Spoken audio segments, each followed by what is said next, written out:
Imagine a village surrounded by glaciers, yet every year it runs out of water. Sounds impossible, but this is exactly what happened in Ladakh. Ladakh is often called a cold desert.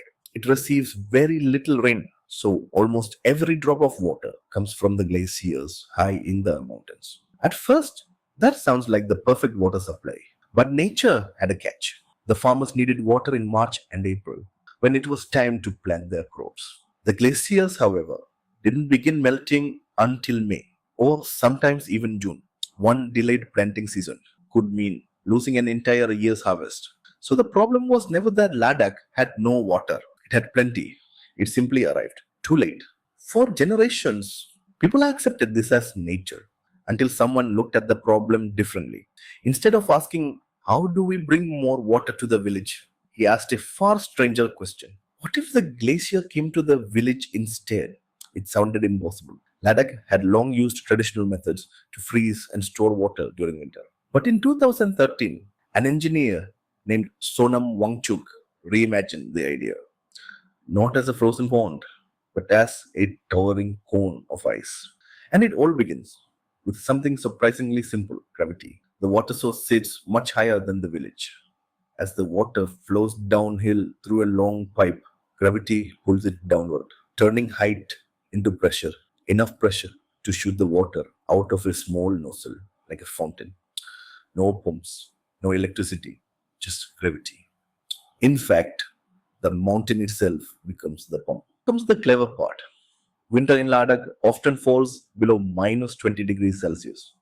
As the fountain sprays water into the freezing air, it breaks into thousands of tiny droplets. And this is the key idea behind the entire invention. A tiny droplet contains very little water but has a lot of surface touching the freezing air. That means it can lose its heat incredibly fast. So each droplet freezes almost as soon as it lands, night after night. More water is sprayed, more layers freeze.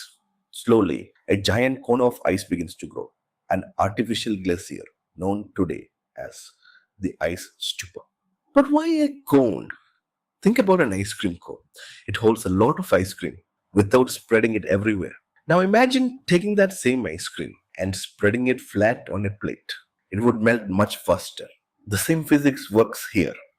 A tiny droplet freezes quickly because almost all of it is surface. A giant cone melts slowly because most of it is volume, hidden beneath a relatively small outer surface. Less surface exposed to the sun means slower melting, and slower melting means the water survives until spring.